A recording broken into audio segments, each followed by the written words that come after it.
Hey everybody, and welcome to the show. So today, one of the things we're gonna tackle is the NAR law settlement.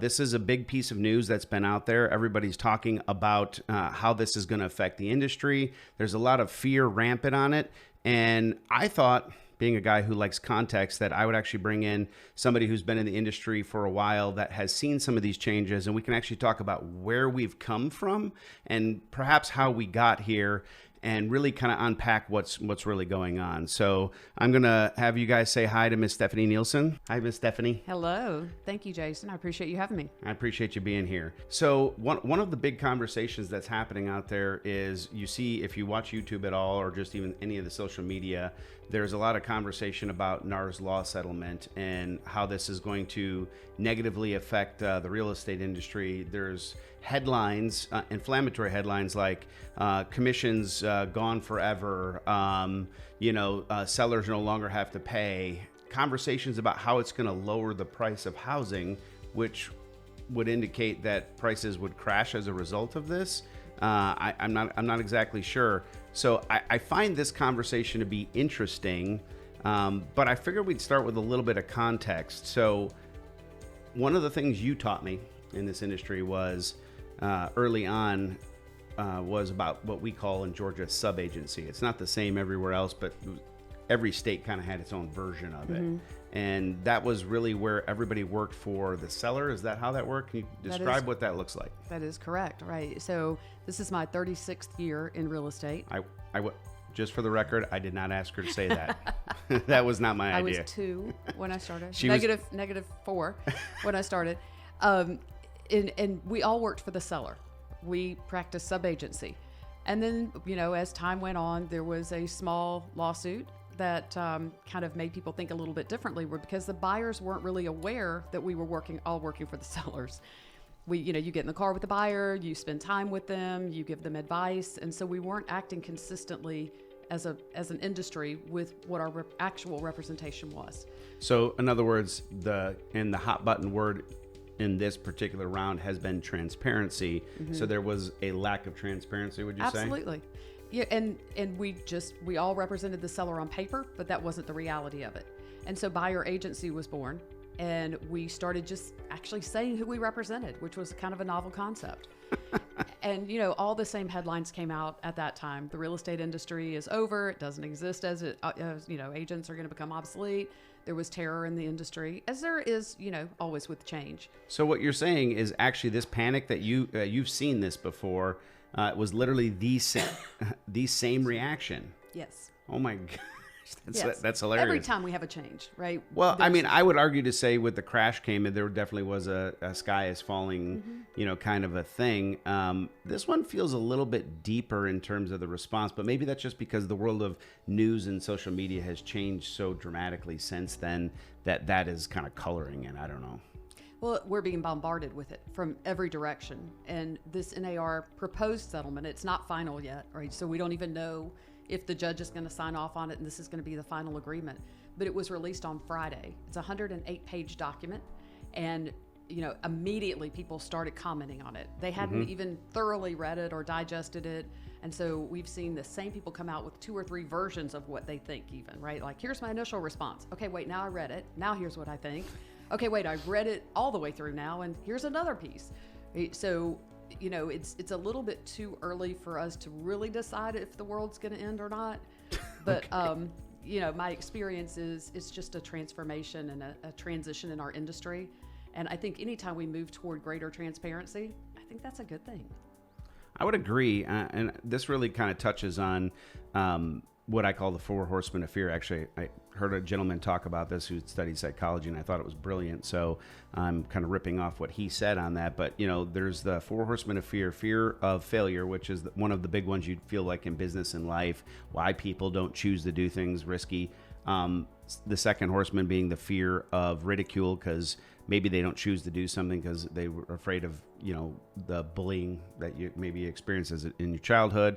And the third most common form that we're seeing today is fear of the unknown, right? So a massive change comes in that affects, and I'm going to say this because I have friends in Florida that called me, that affects the way they do business because they do non-representation in Florida. They do transaction broker is assumed unless otherwise disclosed. And if that's what's common, why would anybody go and do buyer or seller representation?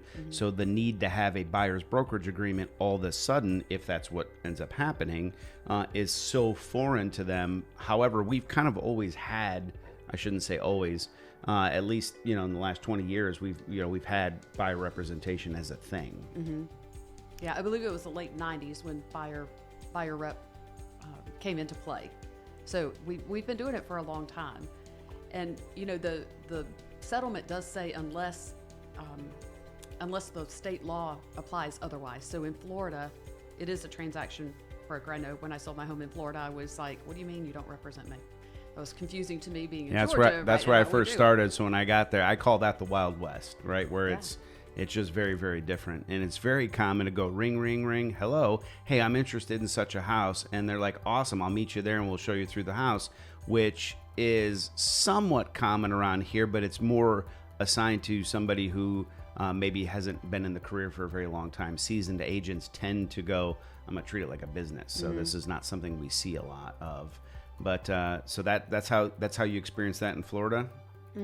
Yeah. So so it'll be different for different states. If the state law conflicts, there may be some changes to state laws around the country. So I think in Georgia we're going to be a little less impacted because we do already subscribe to the buyer agency agreement. It is our state law, so our agents use that. One of the changes will be when they get it signed, because this proposal says. The lawsuit proposal says that they have to have it signed prior to showing any home. And we don't do that currently for the most part. Okay, yeah, and that creates a little bit of so there's a few rabbit holes you can run down on that. So one of the ones that Ursula and I had a wonderful debate on yesterday, I love the way she thinks. And she comes at things so logically.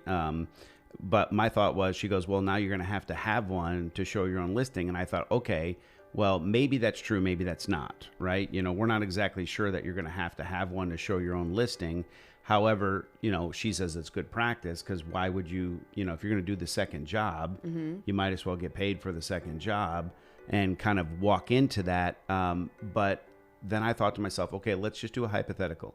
Not everybody's going to behave in a true business fashion, right? So let's just take the real estate industry as a whole. You get a listing.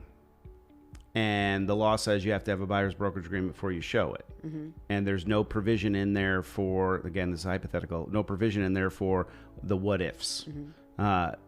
Somebody goes, ring, ring, ring, I want to see your listing. You go, great. I need to meet with you. I need to have a buyer's brokerage representation signed so we could take you in. Dual representation is legal in our state. And they say no. Well, we say, well, I'm not going to show it to you. At what point, and I know you can't answer this emphatically, but what point do the buyers sue? Because now they're not being granted access because they don't want to sign a piece of paper. I would say, at what point does the seller sue?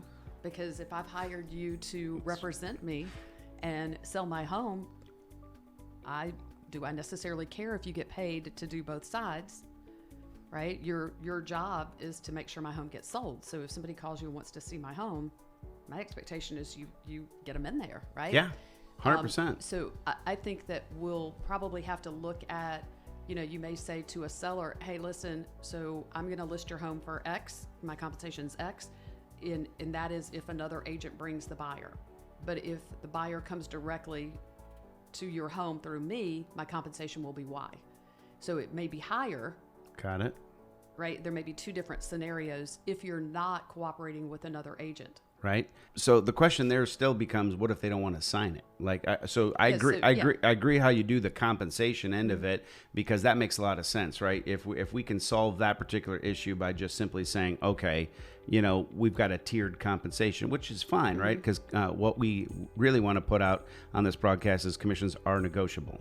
100%. 100%. Always have been. Always have been. Yeah. That's really not a departure, but we just want to make it clear in the spirit of transparency. And so, as a result of that, I guess it's an unknown, right? We just don't know. If they refuse to sign something and we have a tiered compensation, do we show the property, or is that illegal? And I know there's no answer to that because there's no final ruling. Yeah, we don't know yet. My suspicion is going to be that, and I believe the spirit of the agreement is the buyer has to sign something being very clear what they're going to be responsible for paying. So if there is no compensation required from the buyer on your own listing, I'm not sure that the law would require they have to sign something. Also, and this is all speculation, right? Correct. We have no idea. But in Georgia, we have different options for agency. They can be represented, they can be a customer, or they can be a client. Okay, right. And that was so- one of the things. What happens to the customer acknowledgement Right. if that's what they choose? Right. So will we have a customer acknowledgement that outlines a compensation structure? And if a buyer is going to pay for services, why would they not want to be a client? Why would they want to be a customer? And yet that could be an option for them as well. Yeah, that makes a lot of sense. Okay, so Kind of like a one-time showing agreement for a buyer. right, okay, or like an unlisted, so just something Authorization to show, unlisted property would be authorization to show unlisted buyer. So that makes a lot more sense in terms of a distinction, because there's all that stuff gets really muddy, and that's specific to us, right? That might not have anything to do with the other states, but the spirit of the whole thing, comes out because they're looking for transparency in the industry. There's a little confusion because at one point, wasn't there a settlement with the Department of Justice that made us now make the compensation of the co-op public, which it used to not be? That is correct. Okay, That is so, correct. and this proposed settlement, the way we understand it, is that they want it to not only not be public, but no, for the MLSs, and this is a confusing point. Some have said realtor-owned MLSs, and others have said MLSs in general, but for them not to have a field anywhere for compensation, and then you've got some reporting that you can put it in private remarks, and others saying you can't, right? So there's like, it's all over the map. The actual suit, the reason it says realtor-owned MLSs is because NAR has no authority over a non-realtor-owned MLS, and yet those MLSs typically comply because their patrons, their members, are realtors that have to comply. So I suspect that there'll probably be an alignment on that. Okay. Again, just came out Friday and not approved yet, so we're just guessing. On the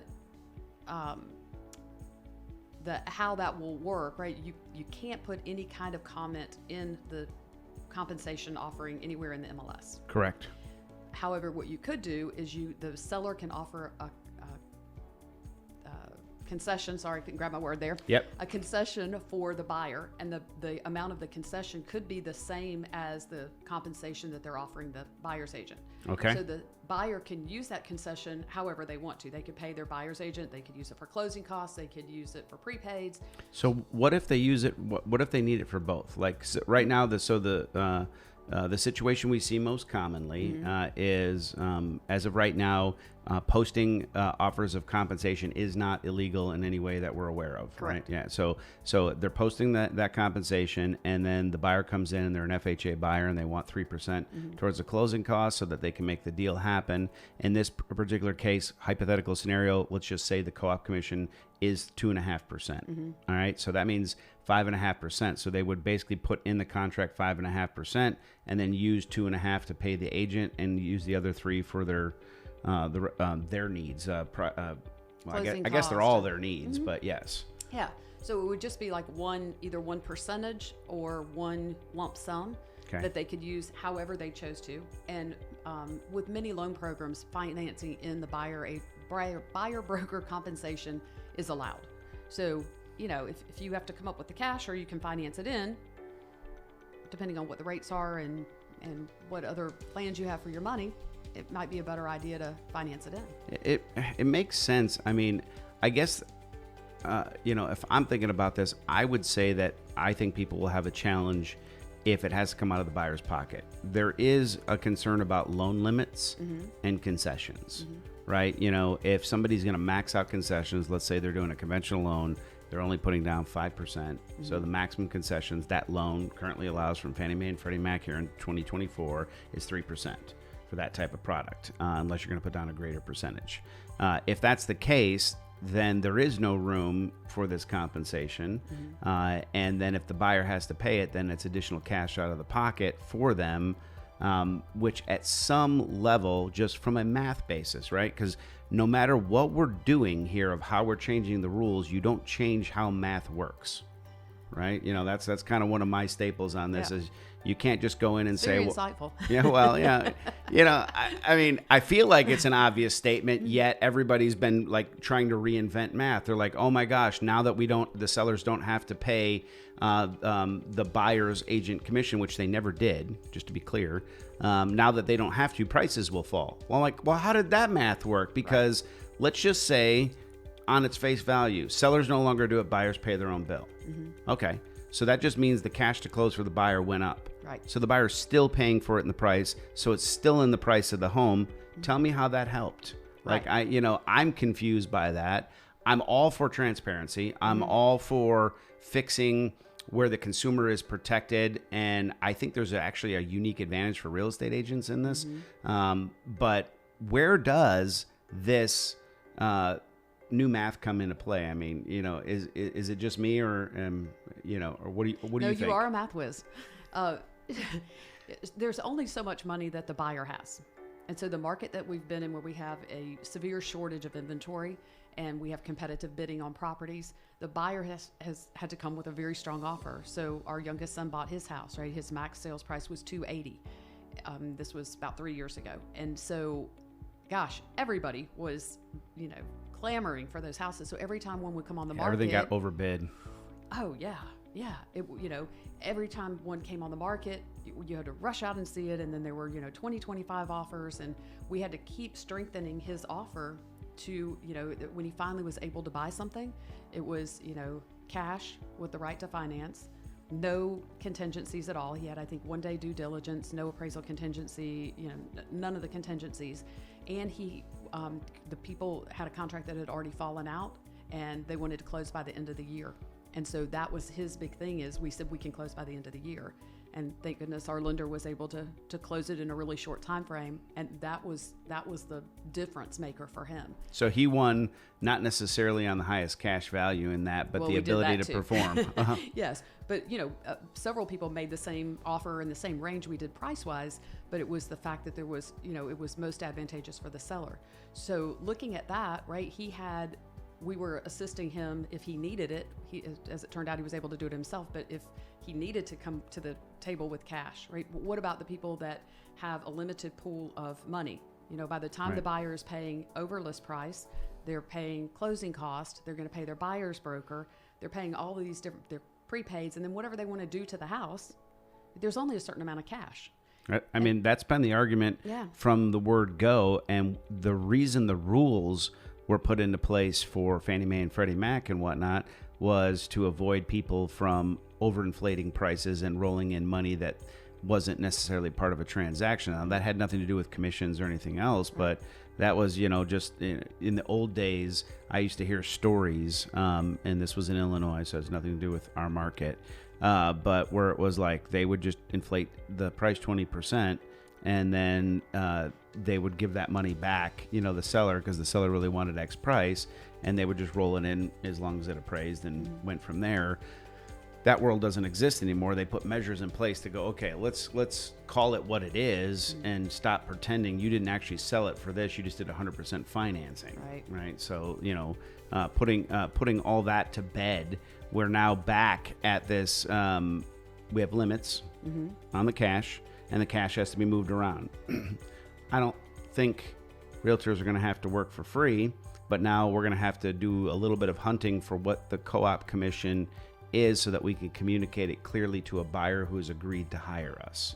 Right? So that's the crux of it. So let's take this down two different paths at this point.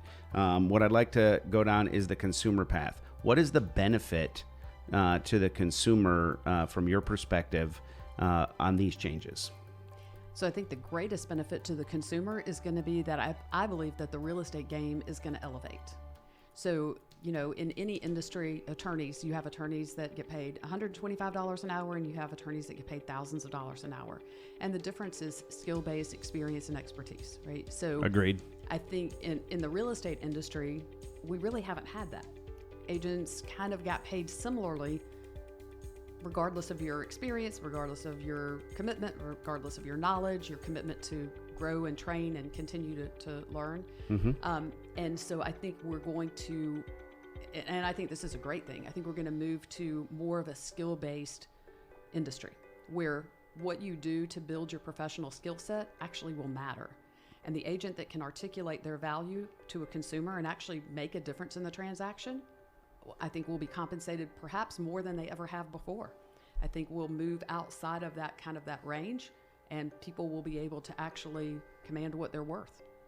Okay, so this really goes to the upside overall of consumers. One, at some point we, in conjunction with the United States government and these lawsuits and the courts and everything else, agree on what transparency is defined as and abide by it. Mm-hmm. So that's the first piece. The second piece is regardless of whether we agree with how they come to that conclusion, because there is such a thing as government math.